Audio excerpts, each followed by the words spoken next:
ဒီတစ်ခေါက်ကကျမဒီ SSK မှာဆိုလို့ရှိရင် color တော်တော်စုံအောင်ရှိတဲ့ပေါ့နော်ဒီ Brocasia ဆိုတဲ့ brand လေးကိုပြပြပါမယ် color စုံရှိပြီးသားဆိုတော့ကဲယူတို့အသားရေးပေါ်မှာမူတည်ပြီးတော့အကုန်လုံးကိုကျမအဲ့လို make up တွေဆက်မပြရကြရဲဆက်ပြ color လေးစမ်းပြပေးပါပေါ့နော်အဲ့တော့ဒီ Brocasia ရဲ့ဒီကြည့်ထားတော့ဘာဖြစ်လို့လဲဆိုတော့ဒီ Brocasia ရဲ့ serum ဒီ cushion က matte cushion လိမ့်လိုက်မယ်ဆိုရင်အစီပြန်တဲ့သူတွေအတွက်တင့်တော်တယ်ဒီဟာကလုံးဝကိုက matte ဖြစ်သွားတယ်ပိတ်လေးဖြစ်သွားတယ်တနေ့ကုန် long lasting ဖြစ်တဲ့ cushion လိုချင်တယ်ဆိုရင်ဒါလေးသုံးလို့ရပါတယ်သူတို့စီမှာက01ပြီးရင်01ထက်နည်းနည်းလေးပဲပို့ပြီးတော့10ဖြစ်တဲ့1.5 ဆိုတဲ့ဟာလည်းရှိတယ် color တွေပေါ့နံပါတ်2လည်းရှိတယ်2ကကြတော့ပုံမှန်ဒီအသားလက်တဲ့သူတွေအတွက်အသားညိုတဲ့သူတွေအတွက်ဆိုလို့ရှိရင်နံပါတ်04ထိရှိတယ်ပေါ့နော်04 color ဆိုရင်လုံးဝမြန်မာအသားရည်ဆိုလုံးဝတနခါရောင်တို့ဘာတို့မှကြိုက်တဲ့သူအဲ့လိုမျိုးဝါညက်ညက် color ကြိုက်တဲ့သူအတွက်သုံးလို့ရပါတယ်အဲ့တော့ဖြိုးဘက်ကဒီဝါညက်ညက် color လေး try ပြမယ်ဘာလို့ဆိုမြန်မာပြည်ကလောကရဲ့လူသားတွေကနည်းနည်း tan skin ဖြစ်ကြတယ်ကျမလိုမျိုးပေါ့အဲ့တော့ဖြိုးဘလက်မှာလိမ့်ပြလိုက်မယ်ပေါ့နော်သူကဒါကတော့ဖြိုးဘအသားရောင်ပေါ့နော်ဝါတဲ့ဘက်ကိုသွားတဲ့ color လေးဖြစ်တယ်ပြီးတော့ຫນွေစာဖြစ်တဲ့အတွက်ကြောင့်လုံးဝအစီပြန်နဲ့ရေစိုးခန်းနဲ့အစီပြန်တာတက်တာတဲ့ရေစိုးခန်းတာတက်တာတဲ့ matte cushion ပေါ့နော်ဒီ Brocasia ရဲ့ဒီ cushion ကလေသူကဘယ်လိုခေါ်မလဲသူကလေ skin enhancer လို့လည်းခေါ်တယ်သူ့ထဲမှာက skin care effect တွေပါတဲ့အတွက်ကြောင့်မျက်နှာပေါ်မှာဟိုလေအသားရည်ကိုအောက်ကအသားရည်ကို6အပ်ကြီးမဖြစ်သွားစေဒီမှာကြည့်ဘယ်လောက်ထိညံ့ညက်လဲဖြစ်လဲဆိုမသိရင်အပေါ်ကနေပြီးဒီမှာ lighting လေးနဲ့ပြဒီ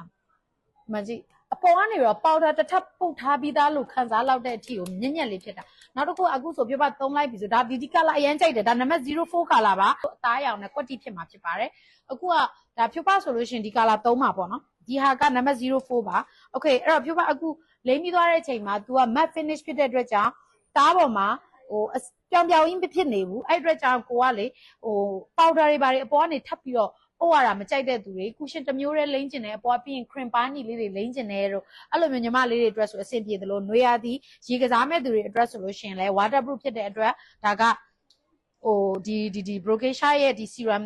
Brocasia ရဲ့ဒီ cushion လေးကလည်းတော်တော်လေးအဆင်ပြေမှာပါအခုဆိုလို့ရှိရင်ဒါဖြိုးပါရေလဲစွတ်ပြထားတယ်အဲ့တော့ cushion တွေ makeup တွေ foundation တွေကရေဆိုခန့်နေဆိုတာကဒီလိုရေဆိုပြီးသွားလို့ရှိရင်ဖြစ်နိုင်လို့ရှိရင်မပုတ်ပြစ်နဲ့ပေါ့နော်ပုတ်ပြစ်ရင်တော့ပြက်ကုန်မှာပေါ့ဒါပေမဲ့ဒီတိုင်းရေဆိုနေတဲ့အချိန်မှာတော့ပို့ပြီး makeup သားတက်ပြီးလှကျင်နေဆိုရင်ဒီ matte cushion လေးကို try ကြည့်လို့ရပါတယ်အဲ့တော့အခုဒီ sun base လေးကိုပါတခါတည်းဖြိုးပါ try ပြီးတော့ကြီးညာပေးပါနော်ဘာလို့လဲဆိုတော့ခုနပြောသလိုဒီတစ်မျိုးတည်းဝယ်မယ်ဆိုတဲ့သူအတွက်ကလည်းအဆင်ပြေတယ် Brocasia ရဲ့ဒီ cushion က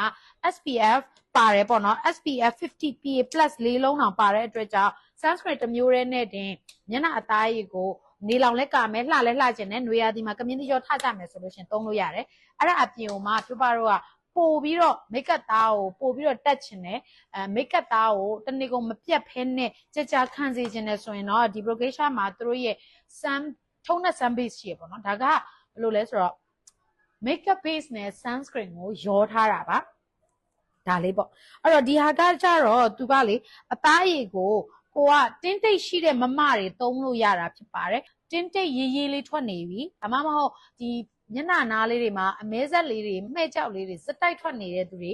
သုံးလို့ရပါတယ်သူရဲ့ skin care ingredient brightening effect ကတင်းတိတ်တွေကိုမေးမိန်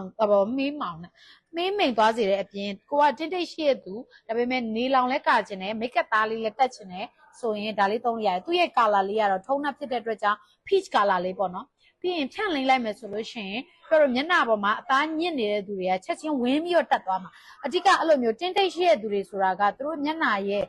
နှစ်ဖူးဆိုနှစ်ဖူးပါးနှစ်ဖက်ဆိုပါးနှစ်ဖက်နှာခေါင်းဆိုနှာခေါင်းအဲ့နေရာတွေကညိုမဲနေတာ哦ကျန်တဲ့အသားရည်နေရာနဲ့အဲ့လိုဟို balance ဖြစ်သွားဖို့ဆိုတာကတော်တော်လေးခဲရင်းတယ်အဲ့တော့ပြောပါတော့ဒီထုံးနှက် sun base လေးကကြတော့ makeup အောက်မှာလည်းခံလင်းလို့ရတယ်တစ်ထပ်ထဲလိမ့်မယ်ဆိုလည်းတော်တော်လေးအဆင်ပြေတယ်